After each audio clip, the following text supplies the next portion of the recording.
early start to the morning, but we are here for the US Grand Prix. The United States Grand Prix. COTA here this week, and this is round 19 of the championship here at Austin, and only one practice session for these drivers to get their head around. 19 corners, and we are racing in the heart of America. 5.5 kilometers, 3.4 miles, 56 laps, and a 132.0 set by Valtteri Bottas just a few years ago. Elevation 30.9 meters, and the only elevation on this circuit is up there at turn 1. 3 compounds of tyres here this weekend: hard, medium, and soft. The hard compound tyre on that C1, the medium tyre on the C3, and the soft tyre on the C4.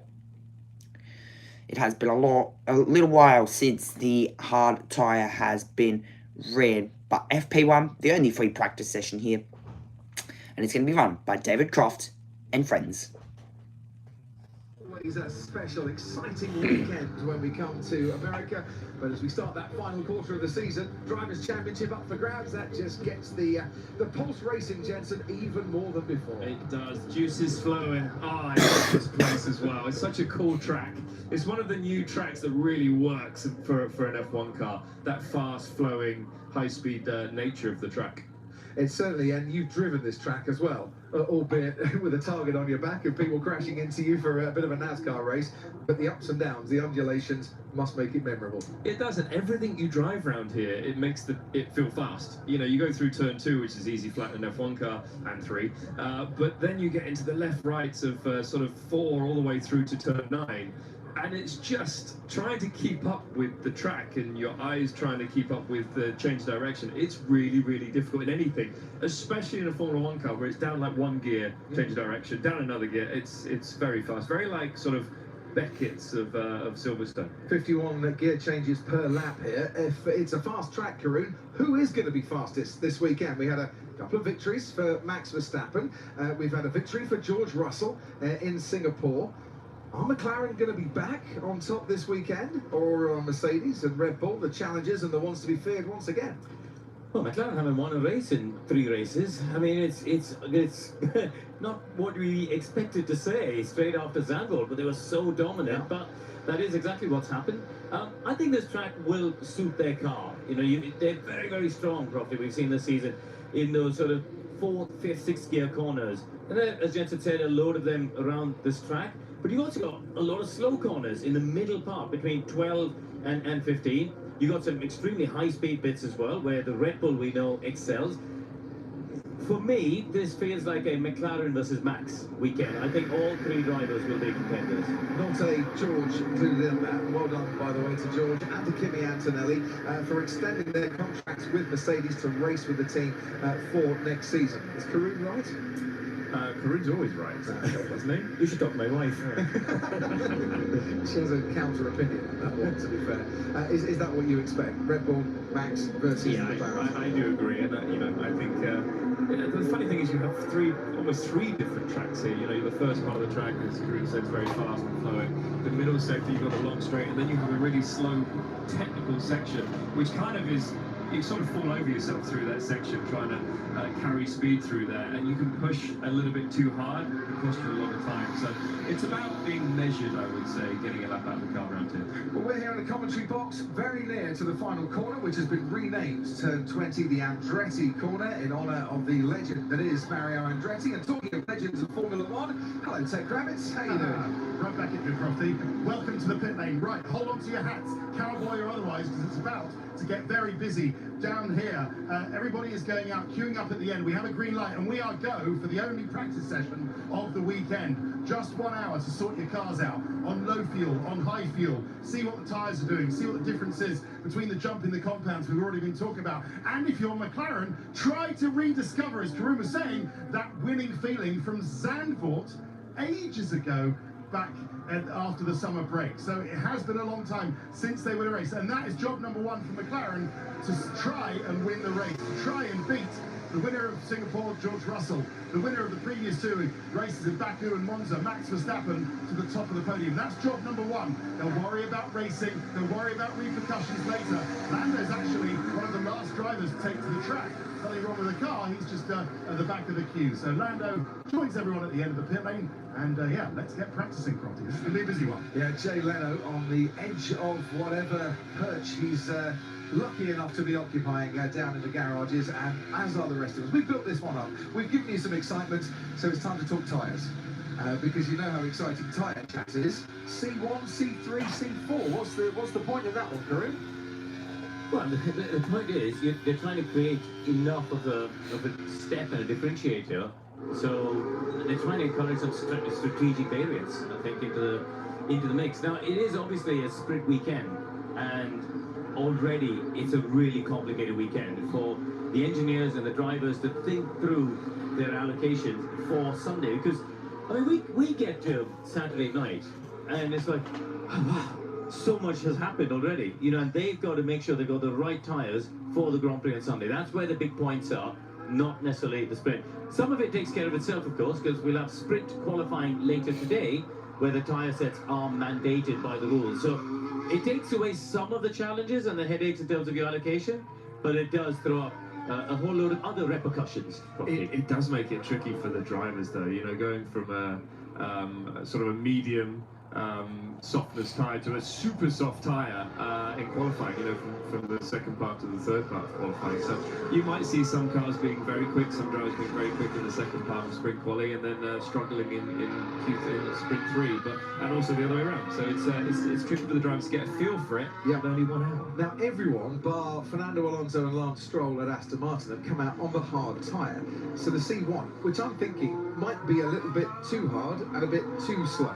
But can you do the Grand Prix on the medium and the soft? Even if you do a two-stopper, is the soft going to last long enough to get you a decent stint to put two mediums on? All that will become clear. And the good thing for them is you've got the sprint race, Yeah. of course, tomorrow morning. And that'll give them some answers.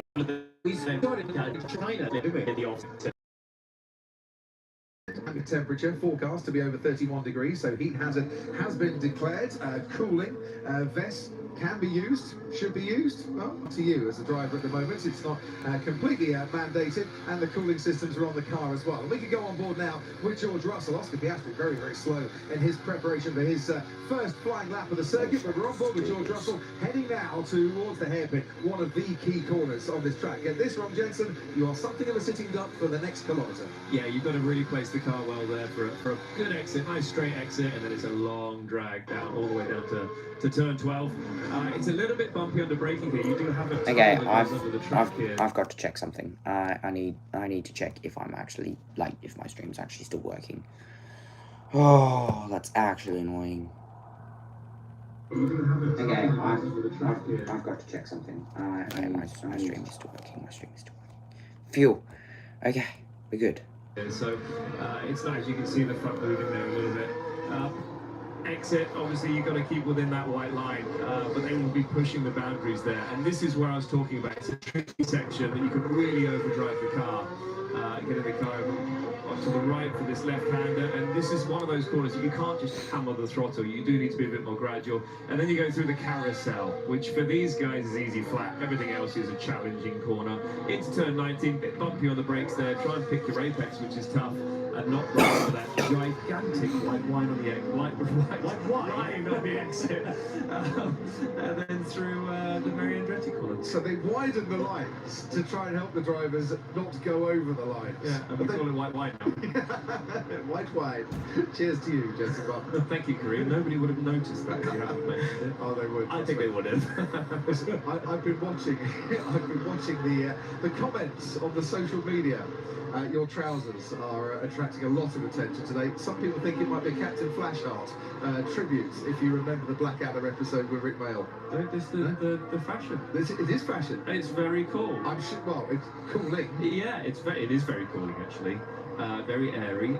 But I didn't choose to wear these. I've got a very helpful lady that helps out, Peyton, who sort of puts together stuff for me to wear. So there you go. Yes. It's not a Captain Flashheart tribute. No, I do want to say Wolf at this moment in time, because you should. Right.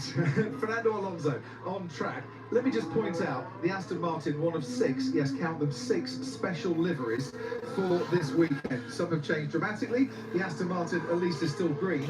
But I like this. Their title sponsor has written a whole load of physics equations on the side to promote the science of the Formula One car. If you want to learn science, Karun, go and watch the Aston Martin up close and personal. Apparently all the equations are absolutely mathematically correct.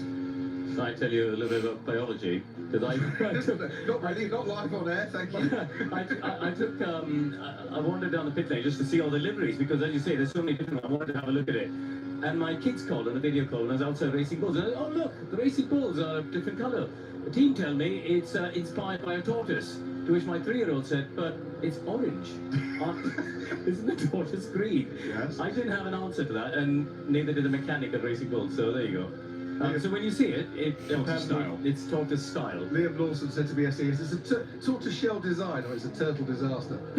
that was the best I could come up with on that. I think it looks like lava from a volcano. I think it looks horrible. Either way, we're on board with Fernando Alonso, and if you want to continue on board with Fernando, you can do so, because we've got all 20 on boards right for you, and the team radio as well. There's your QR code, it will log you into your Sky Sports app, and away you go with the Sky Sports ID. And if you're on Sky Q, Sky Glass, Sky Stream, or Now, you have got the option of pressing the interactive button on your remote control, should you choose to do so. Jensen, I'd love to get your take on this part of the track we're looking at here with Fernando Alonso, because these cars are now so big and long. And you were obviously here when we first arrived in 2012, and the cars were smaller, lighter, more agile.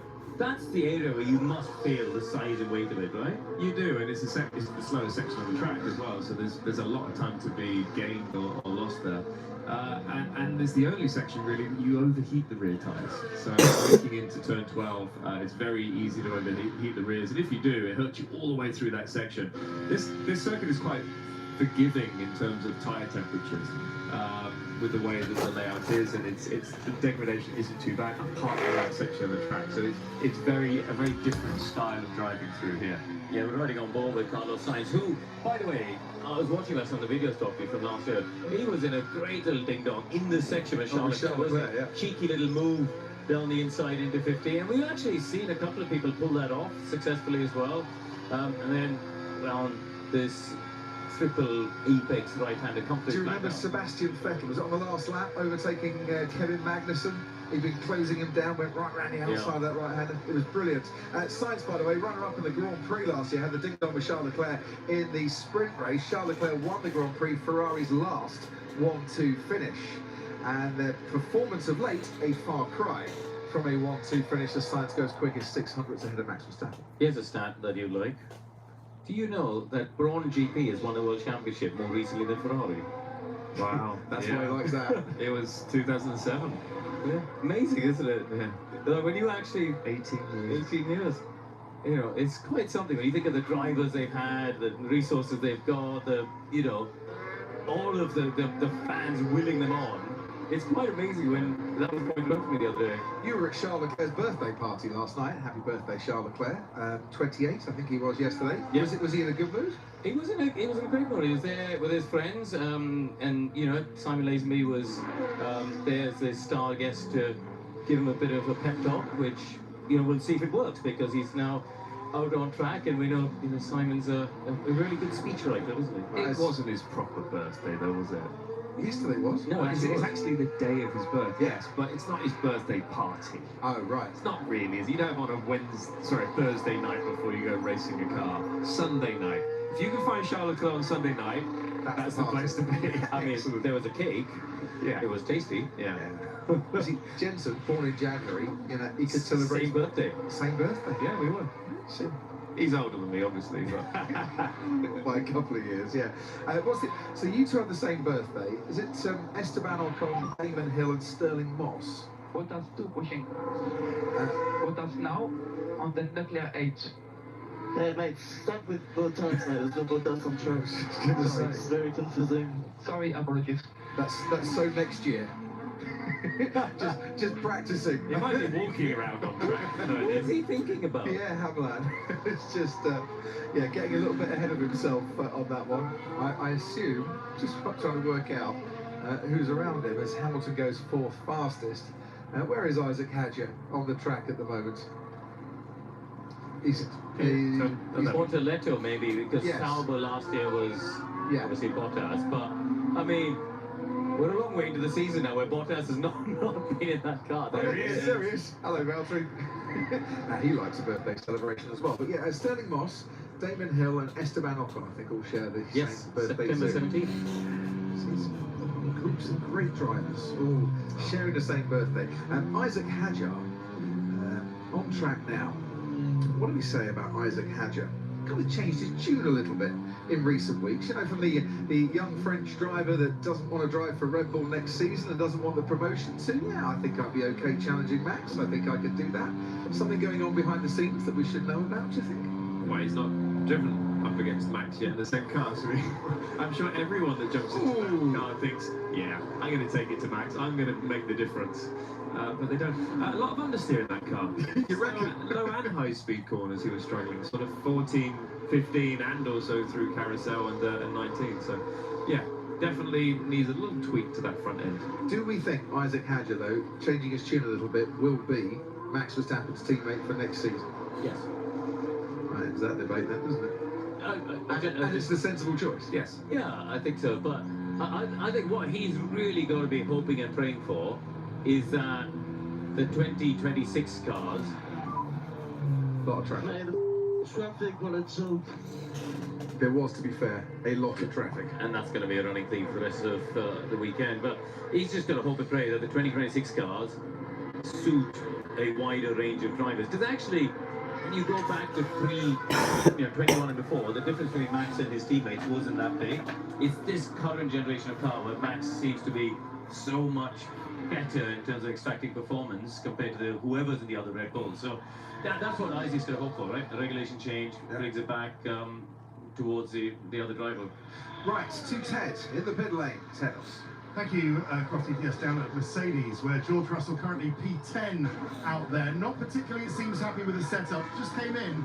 They made a quick adjustment to the front flap of the front wing. So it's clearly not getting enough grip from the front, or maybe he's getting too much and sliding around at the rear, so he's taking some out. But interestingly, Mercedes, one of the only, in fact, the only team of the top four to actually bring an upgrade here. It's not massive. It's just a change to the little winglets around the rear wheels, around the rear corners, that allow a better airflow through the wishbones, which actually is a crucial area around that, just getting clean airflow to the back of the car. So it's small, but it might turn out to be significant. But George clearly not quite happy with his car. You're watching his teammate, Kimi Antonelli. Yeah, Kimi Antonelli has just gone 14th fastest. We're back on George Russell now, who might just be lining up for a fast lap. Do you want to take us through this lap, Jensen?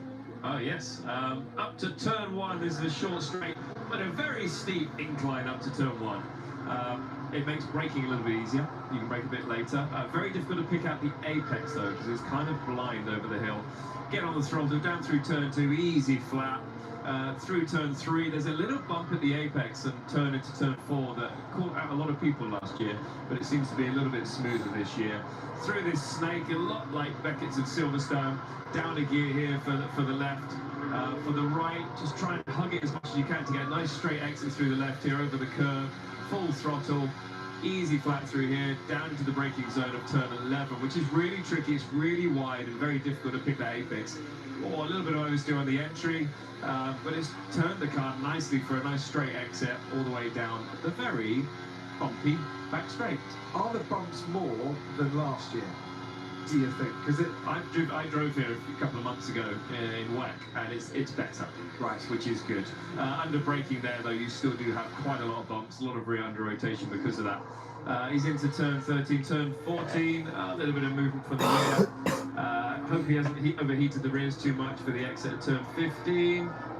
No, it seems pretty nice through there. And this is easy flat, a lot of G-force through here. This is going to hurt them in the race. You'll see them resting their head on the side of the cockpit and then bumping into the left here. As you can see, they're really struggling to keep the car on track on the exit there, because it's tricky to see. It's completely blind exit and difficult to judge how much speed to carry.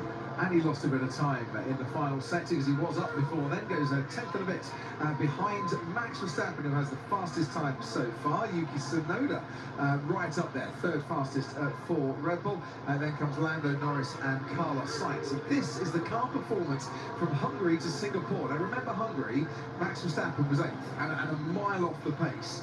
But look how Red Bull have made gains since Hungary. And look how McLaren have dropped off a bit, and how Mercedes are queuing up behind them as well. That's fascinating for me.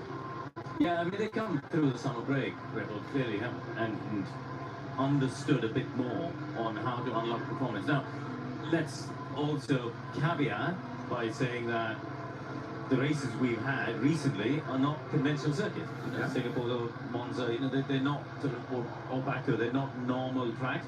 This is a track which has got a range of corners, and it is actually, I think, a really good test for race car performance. So, to me, this isn't actually a circuit where we're going to get a much better indicator of where the pecking order currently stands. Alpine have dropped right off, and that's been noticeable in their performances of late. The only pointless team at the last 5 Grand Prix. Both cars classified outside the top 15 at the last 3 races. Now, whilst we were looking at that, Isaac Hadjar was finding the bumps and the turns just a little bit too much for his Racing Bulls to handle, and he took to the escape road. Yeah, it's the right thing to do there. It's tricky because, you know, we're watching it off, big oversteer through turn 11 as well. But it's always the right thing to do there, because if you run the curve, it can damage the floor quite badly. So taking the escape route was the right way. They've resurfaced the track, haven't they, from turns 3 to 6 to try and iron out some of those bumps. But just, you can see it all the way around, with the driver's heads and in when we go on board with their hands, just bobbing around. And that Racing Bull does not look particularly compliant. It does look like it's struggling with ride quality there. So softer suspension this week, or not? Does a softer suspension help ride the bumps a little bit? It's a balancing act, right? Yeah. You want to keep, ultimately, the holy grail is aero performance. Yeah. That is what makes these cars work. And to do that, you need as little movement. You want to keep the platform stable. But you've also got to ride the bumps, because if you just bounce off the track, then that's no good either. So we use the word balance a lot when we're talking about the car, and that's not just about understeer, oversteer. That includes things like ride quality and keeping the aero platform stable. Ted, to you. Dan McLaren, I think you'll see shortly that Lando Norris is just making a front suspension change.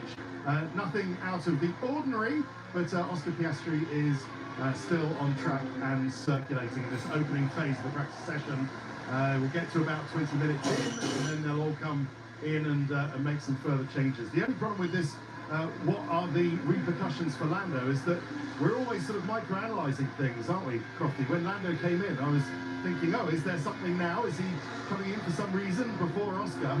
And until we know what the details are about whatever the sanctions are for Lando Norris, then we're just looking around for clues. But no clues for me so far. It's just a fairly standard front suspension change for Norris. We'll talk repercussions in a few moments' time. 2 drivers could become the first driver ever to win 7 Grand Prix in the United States of America this weekend, and they're the top 2 in the standings currently. Lewis Hamilton with that 1:34.8 that he just put in, and Max Verstappen, who's half a second in the grip. That stage is 20 minutes into this practice session. It's Lewis Hamilton on top.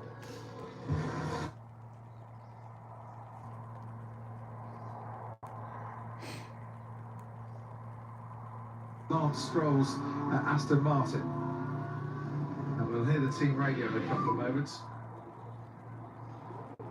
So there's debris on the curb, turn 19, stay away from the curb. Yeah, so Charles Leclerc was warned about it, and from the Aston Martin, as it just rejoins the track. Something's flicked up from where? Around the diffuser area? It's got off the back of the car. Yeah, maybe. The curbs are more aggressive when you come back on track rather than going off track. So yeah, that's what I said. To deter people from going off the track quite so much. Well, whatever the scientific equation is, they'll have to find the solution down at Aston Martin, and we are going to get going again in a minute's time. So we will have lost Precisely 5 minutes, gentlemen, which I know doesn't sound like a lot, but if you're in the middle of a run plan, Yeah, it's frustrating It to is. say the least. it kind of takes a reset as well. I do love the fluoro. I do love fluoro. Fluoro? race cars. It's nice to have a bit of fluoro back. Yeah, and that's the Flovis paint. Yes. Not some brand of toothpaste. Well, no, the sponsor is the fluoro. Thank you very much. Thank you very much indeed. And yeah, I bit of Flovis paint. I can never work out what they're trying to see with the Flovis paint, though, to be fair. Because you're not there in an Yeah. Exactly. I need to read the Aston Martin car and learn some equations. That'll be lovely for Lewis sitting in the car looking at the times right now. You can even see it in his eyes, can't you? Yeah. Yeah.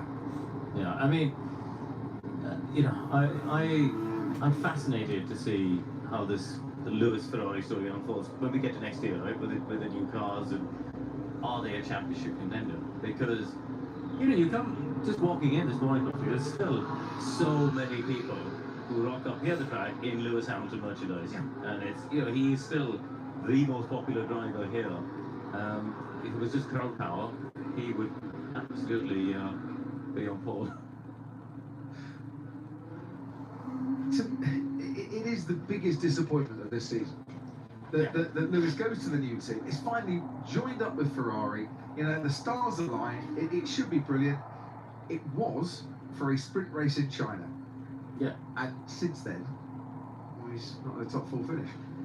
Yeah, I mean, it's you're absolutely right, because especially, you know, if you think of where they ended last year, first and second here in Austin, winning in Mexico, 2 cars on the podium at the final race in Abu Dhabi, outscoring McLaren in the final third of the season, you're thinking, wow, Lewis is timed it perfectly. Like, the momentum is with Ferrari, and then it's just not happened this year. So you're absolutely right. He definitely went through a period where he was lacking pace compared to Charles. But when you look at the last few races, since the summer break, he's been there. Yeah. Maybe not in qualifying so much, but in race pace, performance, he's there. Top 3 finish. I'll correct myself. He has finished 4th, of course. Ted, down to you. And Aston Martin, where they're just actually taking the time on Lance Stroll's car to make a front suspension change while they look at the back of the car, where the suspicion is that little bit of carbon fibre actually came from. There was a mechanic with a torch just looking deep into the diffuser. I think they're going to leave it for the moment. At the moment, they're just polishing the inside of the the rear wing end plate, but continuing that work on the front suspension of Stroll's car. Alonso's back on track. I'm sure Stroll will be very shortly. Fernando Alonso was asked yesterday about the chances of his car this weekend. He said it might not be our best circuit, and they kind of said, well, what are the struggles? What's kind of wrong with the car? And he intimated that he would like to tell the journalists, but we wouldn't understand, even if he did tell us. Which I thought was fair, but harsh, quite frankly. You ask him to have a go. Well, he wasn't really in the mood to have a go. Is it still just a bit too draggy? Well, this is obviously a circuit that has 2 quite long straights, so Yeah. yes, you would say so, wouldn't you? But for Max Verstappen, he was asked, just what is it that's clicked with Red Bull? And he said, well, we found a balance. We found a balance with the car. It doesn't dramatically oversteer. It doesn't dramatically understeer. I've got something I can trust now, and it does what I know it's going to do, and then I can kind of live with it. Which sounds like such a simple solution, and you wonder how Red Bull didn't have that solution earlier on in the season, or is that just me being too simplistic? I think unfortunately it is, because, you know, these cars are so complex in terms of the airflow and trying to get that wide working range, because this is the challenge of the Formula One calendar now. You've got a range of tracks which are so vastly different in characteristics, in terms of also not just the layout, but temperature, in terms of the bumps. You know, there's this, and you've got to find a car that works everywhere. McLaren have, but really no one else has. If you look at how dominant George Russell was in Canada, and then super strong again in Singapore, where was that performance for most of the season, right? And so that's what I'm saying. There are others who've been able to show those flashes, but McLaren are the only ones who every weekend, and that's what Red Bull are trying to achieve, is just widen that window. That graphic there, though, Jensen, Verstappen 2/10 faster than Norris to the medium speed corners. That would worry me, even at these early stages if I was McLaren. Ted, down to you. Oh, Crofty, it was all looking so good, with the only thing disrupting this session, this crucial sole practice session, being a bit of carbon fibre. But now we've got Carlos Sainz's car on stands and in pieces with the engine cover off, and now the floor coming off as well. Carlos is just by the side, and I think you can see him with a cool little cool strip, cool towel around his neck. And the mechanics are very busy taking this Williams apart. We have asked the question what the problem is with Sainz's car, yet to receive an answer. They have had power unit issues, haven't they? They have had cooling issues. They've had well, the brakes were on fire in Singapore last time round on Albon's car. It doesn't look like it's that. Sainz did make it back, but his car is going absolutely nowhere. And yet again, Williams looking like they're not having a smooth practice. 2 seconds. Box, do not push, box. Now we're looking at a potential issue with the gearbox, I'll let you know. I think that said could answer your question. Yeah, don't like something at the back of the car, just by where the attention is from the mechanic. So if it is a session over, then that gearbox will either need to be changed or a hydraulics issue. The floor is coming off. The result is the same. Sainz on the back foot going into sprint qualifying. Absolutely. After an encouraging first part of the session, where he's currently 6th fastest, Carlos Sainz. It's such a shame because he's on a good run as well. You know, podium in Baku, in the points in Singapore, and he's really good around this track. Podium the last 2 races. I think he started on pole for the sprint as well, didn't he, a couple of years ago? So, yeah, it's a track where he's historically been strong, but this, with just one practice session, is really bad news. And he's only run the hard tyre. Yeah. So, might have ruined my prediction. I was going to tell you Carlos Sainz was going to win. Iris the cat, for Esteban Ocon, sleeps 12 hours a night. Lucky him. What? To be honest. Who does the cat? No, 16 hours a day. Cat sleep. No, Esteban Ocon sleeps 12 hours a night. So hang on. To get to the track at 9 a.m., you went to sleep at 9 o'clock yesterday. I doubt that very Not much. to get to the track at 9 a.m. Yeah, well, Yeah, no, that's good. I'm going to go see Esteban Ocon and find out if that fact is true. Carlos Sainz finished 3rd 2 years ago here. The Grand Prix finished 2nd last year. Stands to reason he's going to win this year. The Laura Mas cannot be argued with. And has scored an 8 of 9 Austin starts. You know what I'm going to start doing is every time you roll out these facts in free practice, we just sort of, you know, hear you say it, but then don't verify after Sunday. I'm going to actually check how many of them have been true across your 19-year career in Formula One. I don't think you need to. No. The benefit of hindsight is not what we need here, right? There's enough people that will correct Crofty. And I'm happy that they do. Yeah, exactly. I'm just trying to make a prediction and tell you the math doesn't lie until, of course, it does. So a few cars have actually been doing high fuel runs. Yes. Max has been out there doing high fuel. It's funny enough, through the carousel, which is an easy flat corner, high fuel, low fuel, he's not flat. So they're already thinking about looking after tyres, you know, to not degrade them too much in the race. I guess they're given the target temperature-wise what to hit. 21st birthday last Tuesday, by the way, for Gabriel Bortoleto, who drives here for the first time and actually has never been to Austin ever before. So it's a brand new experience for him in many ways, and he crosses the line still 20th and last. And you know, it's not an easy track, this, to you know, in one practice session to get yourself up to speed. To me, if I was Sauber and Bortoleto, I'd almost be, you know, arriving with the psychology of, don't worry about the sprint. Let's just use the sprint qualifying and practice to just get yourself dialed in for when it matters in the Grand Prix, really. Because we don't expect them to be a contender in the sprint for top 8 points. Let's just think of the bigger picture.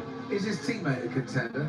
Nico Hulkenberg, he was driving for Haas last year as Lando Norris goes 2nd fastest and finished 8th for the sprint and the Grand Prix. But with 5 points finishes, is he like a dark horses for courses, as it were? Yeah, I mean, I don't know about the sprint, but because it's again only the top 8, and that's quite hard to break into. But for the Grand Prix, we don't know. I think the interesting one in that midfield is these guys at Haas, isn't it, Coffee? Because they're the ones with the upgraded car here for their home Grand Prix. Some teams are also better at getting it together, aren't they? Ooh, definitely got. That didn't shift out very well. Slow down. The brake, it stayed at 100% all the way. Say we're checking that. Does he mean the throttle? Or Yes. Yeah, because he wasn't slowing down. No. That's confusing. Yeah. He must mean the throttle, right? I mean, if you're getting brake and throttle confused, that is... Why not? But he's gone straight on and he keeps going straight Yeah. on. Normally, No, I if know. the brakes are stuck on, you would have stopped by now. Yeah. I think he meant the brake, exclamation mark. Oh, I see. Okay. It stayed 100% and was then talking about the throttle. That looked like some sort of brake-by-wire thing for me, Yeah. where it wasn't braking by any wire. Thought I had a blow diffuser. Tell you what, why don't we ask a man in the pit lane if he can try and find out. Could you go down to Haas, please, Ted Kravitz? And Already here. Already here. Always there. Always there. yeah, always So listening. I would expect to see Esteban Ocon jump out of the car unless they can actually put the umbilical cord into the car and figure out exactly what it is. Maybe it is some sort of software issue with the brake-by-wire, but with something safety critical as not having any brakes, then they're going to have to have a bit more attention. So another driver with not getting the track time that he would want going into sprint qualifying. Laura Muller, his engineer, you heard she's just having a look with the data engineer. They're going through the numbers. Ocon sitting in the car still at the moment. I'll let you know any more as soon as I have it. The engine cover is coming off though, so it looks like they're going to investigate under the hood, so to speak. Yeah, tough morning so far for the man who set the fastest lap in Austin last year, the only fastest lap of his F1 career. Crucial thing about that, he pitted with 4 laps to go for the C4. Which was the soft tyre and still is the soft tyre, and he was the only driver to use the soft tyre during the Grand Prix. So it's not like there's any historical data for the teams on these C4s as well. So he was in the top 10. No, he did get a point, he just got the fastest lap. So you can still get the fastest lap. I think Yeah, he just might get a point. Haas have scored 3 fastest laps in their career, and they've never been in the top 10 to enjoy them. That's a shame. Yeah, which is why I always think they should have had a fastest lap point wherever you finished, but there you go. No. But everyone just No, comes we're not going to talk about it. We've had this debate. It's gone. And you're wrong. Don't go with that. We'll have a podcast for that. Looking at the times, that Lewis lap, Yeah. it's impressive. Still over half a second quicker than everyone. I know that people are doing sort of longer high fuel runs, but still, it's impressive. FP1 last year was a 1:33.6. Carlos Sainz with a 1:34.8 here, but it would have been a C2 or a C3 tyre that set that fastest time last year. We will see some quick laps, Yes. won't we? Some quality practice at the end. But I Give think it what we're 10. saying on a hard tyre, Good. it's pretty good. 8th fastest for Liam Lawson in the turtle-inspired livery for the Racing Bulls. Tell me that doesn't look like lava. It doesn't look good. Doesn't look like a tortoise. Maybe a tortoise in lava. Apologies to all tortoise owners out there. Here's Antonelli Oh. countering Alex Albon in the Andretti corner. That was very bad from Albon, by the way. Yeah, copy. Not AAA that, wasn't it? Antonelli Albon in the Andretti. And no access all areas for Kimi Antonelli because he got rather blocked. It wasn't great for him. I've waited 12 years to see you, Lewis Hamilton. Sir, I hope so far it has been well worth the wait. And let's go on board with Lewis Hamilton right now as he makes his way through turn 8 and 9. He gets it nicely over to the left, doesn't he, for 9. 5-time winner here, so he's got a few tricks up his sleeve when it comes to being fast around the circuit of the Americas. Nicely in through the apex, and then put up with a box as you accelerate to about 200 miles an hour. Yeah, just looking here, Coffee, because the straight, it's actually got a slight curve in it. And then this bump there, on the brake, you see his head bobbing around. And it's so tricky, but Lewis got the apex pretty well there. Cross to the left now, and you look at, this is the middle part of the lap that we were saying, you sort of feel like you're falling over yourself. It is clumsy and awkward, especially this one, because you're braking and turning for such a long time to finally get to that apex. Then you open up the wheel. This is a great camera angle as you see the drivers come around that sort of carousel there. Drone cam is out in force for this weekend with some brand new angles that you may not have seen before. Lewis Hamilton crosses the line. There was some panels really slippery for some reason. Understood. Just not getting the grip on his boots with that one. That was a lap time from Hamilton of a 1:37.6. just on a slightly more fuel run as they practice for the Grand Prix on Sunday. We've got 21 minutes to go here, and he's got the fastest time by half a second.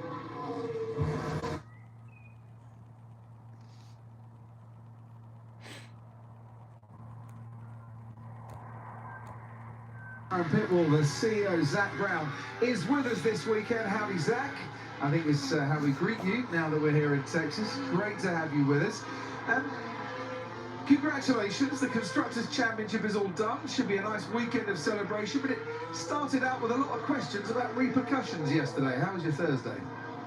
Yeah, everything's good. We're back in race mode. Celebrations are over. Now we've got 6 races to go. We need to focus on seeing if we can get our drivers to finish the season first and second. The championship would be nice. I'm sure that would be absolutely lovely. So how do you move forward? And what's the set behind the scenes since Singapore? And if you can tell us, what are these repercussions that they keep talking about?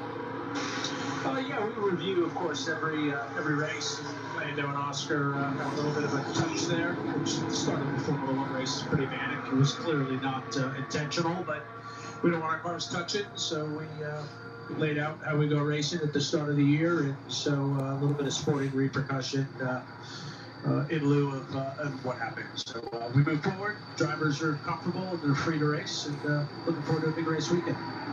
Zak, it's Karun. I think you guys, you should be complimented for allowing your drivers to race and battle it out. We've seen teams in the past where the fight's been called off at turn 1. So, I think that's great. And also, you're trying to be transparent and explain to us, right, about these conversations behind the scenes. But I guess it's opened up questions for fans and McLaren fans listening of, how big are these repercussions? Are we talking about something that's going to have a significant impact on Lando's chances? Are we talking about something negligible and small that, it's about a marginal gain perhaps? Can you at least, I'm not asking you to give us the answer because clearly you don't want to, but I think as the fans, it's important for them to understand, right? Like, how big of an impact is it going to be for Lando? No, you're right. It's marginal. It's consistent with what happened, which was was a racing incident at the end of the day at the start of a Grand Prix with a track that was somewhat damp, wasn't intentional, so very marginal, probably won't be noticed. Lando and Oscar knows what it is, which is what's most important. Of course, we want to be transparent with our fans. We are doing it the hard way, trying to let both guys race for the championship. The easy way out would be to have a 1 and 2, as some teams do, but that's not how McLaren want to go racing. Hey Zak, it's Jensen. Just about the driver's mindset really coming here after obviously the incident in Singapore. You've explained it to us as much as you want to, but how are they confident coming here in terms of their performance and understanding the situation?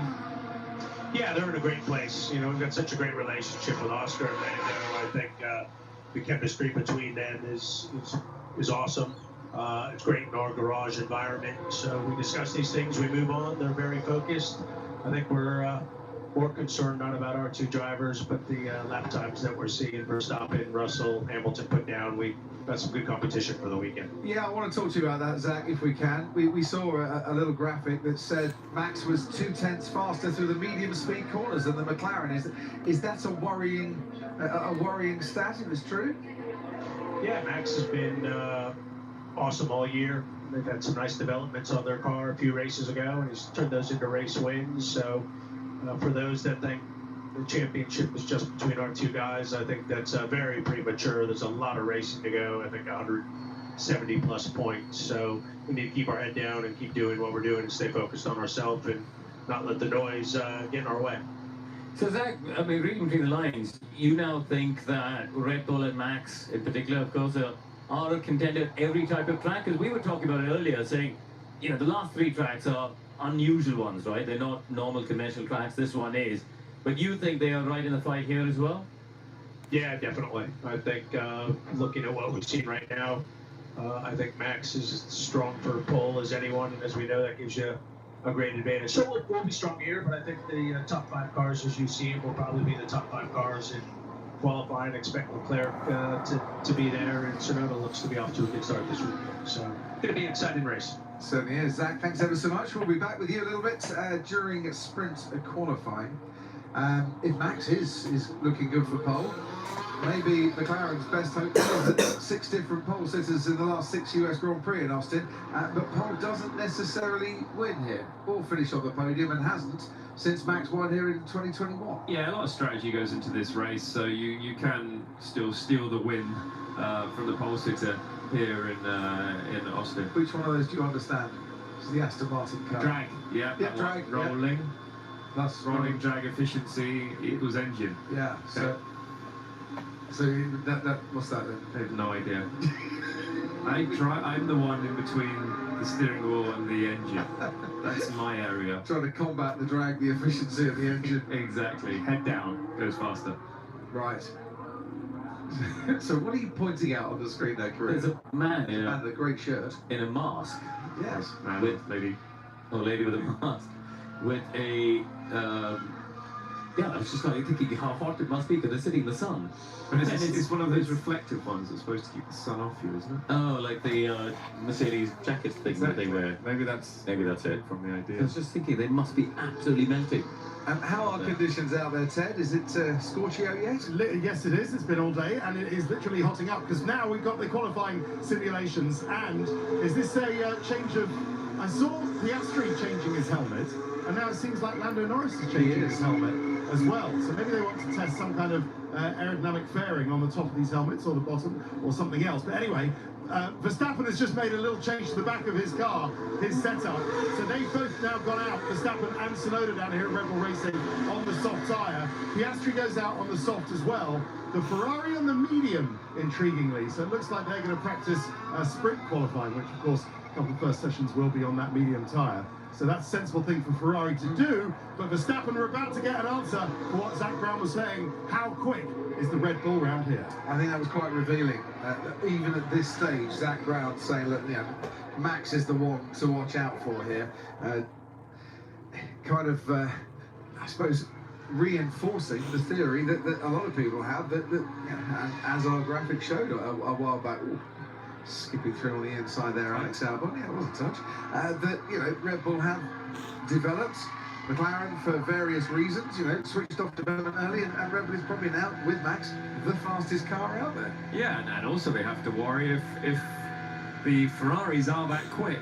Well, it's not just Max that's going to be taking points off of them, it's also the possibility of the Ferraris. Bumpy, and you can get disqualified for illegal plank wear here, as Charles Leclerc and Lewis Hamilton at separate teams at that stage found out to their cost a few years back. But if you were Ferrari and you have issues with running the car as low as you want it because of plank wear and ride height and all that, wouldn't you just prioritise the sprint this weekend? So it makes sense to go out on the mediums now and have a look at sprint qualifying? Just a thought. Maybe. I mean, yeah, for a bit of headline grabbing stuff, maybe. You got less laps on the sprint, less fuel on board, less damage in the plank, but yeah, that's not good for the big picture. But this is going to be an important lap, obviously, because as Jensen was talking about before, they go from the hard to the soft tyre, and this weekend it's another extra step. It's not just 2 steps, it's 3 steps on the compound.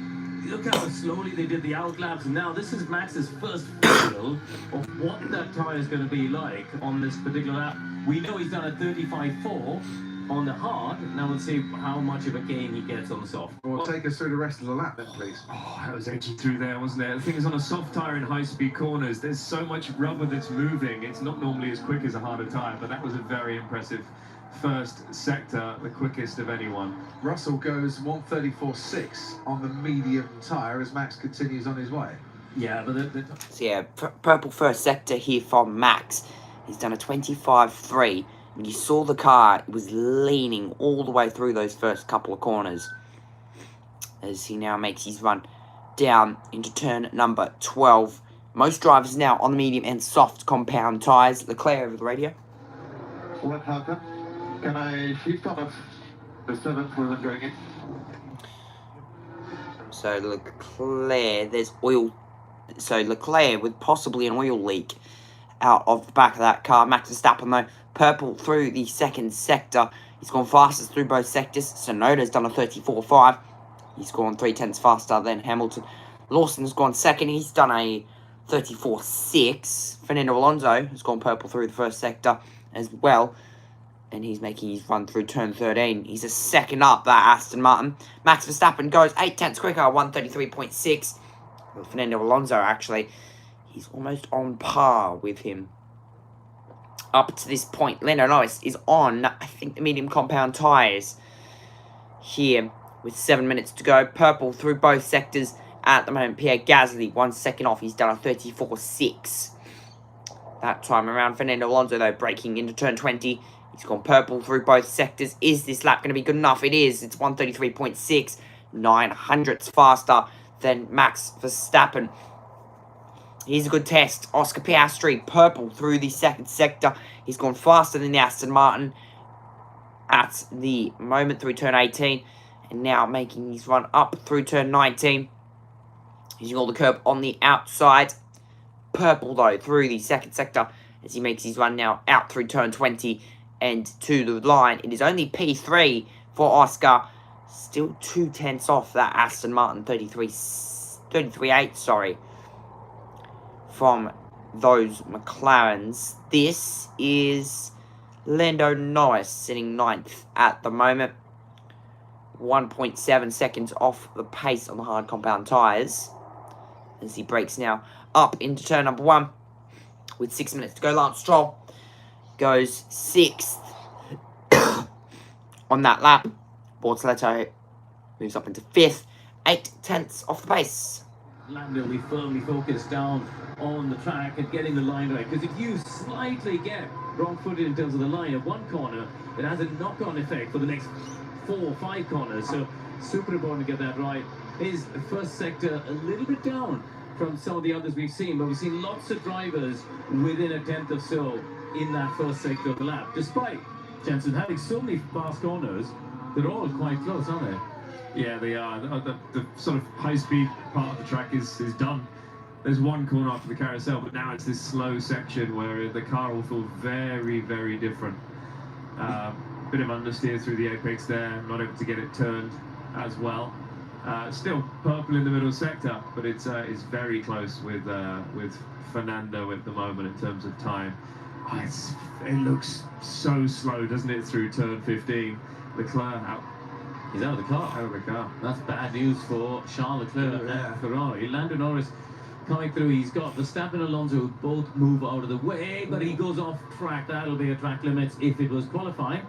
He's going to get to finish the lap, so we'll see what the lap time is. And he does go fastest of anybody. Quite a big chunk ahead of the pack, and especially Oscar Piastri. But Crofty, Nico Hulkenberg, 4th. You remember you were saying he might be a dark horse? Hello. Yeah, re-evaluate your, in hindsight, does Crofty get this right or wrong? Let's listen. One shift.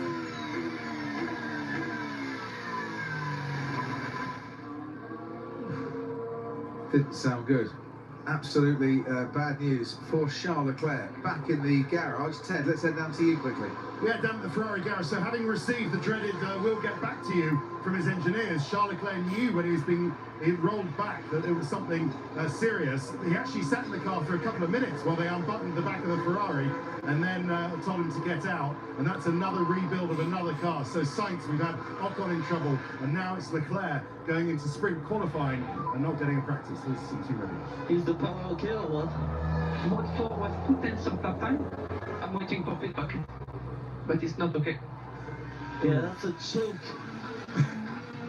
Where's his heart in his sleeve, is Isaac Hadjar, and not a Hadjar, I should say, not a happy man. Down in 15th at the moment. Alex Albon's on a flying lap, currently 20th and last, but he's improving on that. And our viewers on Sky Sports main event, we're going to lose you now. We're going to say goodbye to you. Coverage continues on Sky Sports F1, where we are on board with Kimi Antonelli. So Hamilton, fastest lap on the mediums, Russell on the mediums, Lawson on the mediums, Hadjar on the mediums, the rest on softs. But they've been able to do a lap. Sainz and Leclerc haven't. Albon is currently on that flyer, and Antonelli 2. Albon goes 6th fastest. Yeah, Antonelli obviously a rookie this year, but I suspect he's come testing here on the TPC program, haven't they? They took the test program all across the world to give him some mileage and experience, so Antonelli at least would have driven here in a relatively recent Grand Prix car, which is helpful. Just to get experience of this track. Yeah. It's a tough track. There's a lot of corners. There's 20 corners down here. And it's a complicated one as well because a lot of corners link one into the other. It's not a stop-start sort of circuit. And you can see that between Nico Hulkenberg and Bortoleto, can't you? 6/10 is a big margin compared to what it normally is. Kimi Antonelli threading his way through the traffic just a touch. Qualified in the top 4 and finished in the top 5 at the last 2 Grand Prix for the first time in his Formula One career. That kind of mid-season trough that he was in, he's managed to drive his way out of, and that's really good to see. And he's earned himself a contract for next year, at least with the Mercedes team, as he goes 16th fastest. Medium tyres, not soft tyres. There's quite a big delta, isn't there? Difference between the soft and the medium, certainly between the soft and the hards. Is George Russell going for it again on those medium tyres? Well, it's 2 steps, isn't it? We don't normally see 2 steps between the soft and the medium. So yeah, it's a big difference. And as I said, when sprint qualifying, the second part and the third part are going to be very different for the drivers to get used to how the car feels. Yeah, they certainly are. Now, is George Russell going to improve on this lap? Yes, he is, and he goes 7th fastest, 6/10 off the pace, being set by Lando Norris. Just as Zach Brown was telling us, Max Verstappen is the one to be feared. Up Pop McLaren with the quickest time so far. Yeah. I mean, I stand by what we were saying before. I think it is a McLaren circuit, but you can't underestimate Max. Yeah, I think that's. But Lando's, I mean. Oh, that could have been really nasty. Yeah, that's the bump that we talk about, but it's much better than it was, but it's still there. When you're fully loaded, any sort of movement, it makes for a big snap. You could hear it, can you? Just touching the ground all the way through that sector. Nico Hulkenberg, currently 4th fastest, but he has got previous form here, and good previous form too. Is he about to go on a new flying lap on those soft compound tyres to see if he'll do another lap? Yes, he is. So he makes the 200-odd metre run from pole here, all the way up to turn 1. At least you know as a driver which way the wind's going by the time we get to the top. It definitely makes it easy. Autobots, you guys have got things out waiting for us. Okay, so we are setting up for the checkered flag maps. Because they need to get a practice start. That's why they want to keep him out there, and he can do that on the grid. So we'll go past the line and do another lap and then do his practice start. As Oscar Piastri goes behind his teammate, just under 3/10 gap between Norris and Piastri, and into 2nd fastest career. Yeah, he improved on his personal best time, despite the tyres being past the best. So that's encouraging for him. You know, that time we're seeing now as 2.5 tenths is probably the difference of tyre performance between a lap 1 and a lap 3 tyre. Oscar found 3/10 of the last sector, so on his previous best lap, there must have been a mistake somewhere for him to have found that much at the end of the lap when the tyres are cooked. Nico Hulkenberg, fastest in the middle sector. This is the man who hasn't scored a point, by the way, since his podium at Silverstone. You're wondering what the hell that podium was all about. He's gone on a run of pointless finishes ever since then. Driving his way on this form, maybe back into a bit of contention this weekend, is Nico Hulkenberg. It looks very settled, the car, doesn't it, through the high-speed corners. Can you get the traction out of here? Pretty good. Me too. 2nd fastest, behind Lando Norris. So he basically had the same system of fast laps, slow laps, and fast lap as Piastri. So it's very impressive. Wow. Relative. I mean, what engine mode, what fuel, we don't know. No, but And we'll find out when we get to split qualifying later. But as Jensen said, the car looked balanced, didn't it? It looked good. We've seen a lot of people struggling with balance issues, and interestingly, you have Max's comments about the car touching, because we saw it with Yuki. Just after we saw Yuki Yeah. lose it through turn 5, yeah, exactly. and that's through sector 2 is where he was picking up time on Lando Norris. Kareem, thanks ever so much. We'll see you at the Skypad in a few moments' time. But Lando Norris with the fastest time, which Jensen, I think after Singapore, he would have certainly welcomed after the sporting repercussions that were laid down in between Grand Prix. He would dearly like to impose himself on the track in a way that says, do what you want, I'm still there. Okay, so Lando Norris tops FP1. We now have the sprint qualifying, which I'll be starting up a new stream for. So head over there right now. About to start sprint qualifying for F1.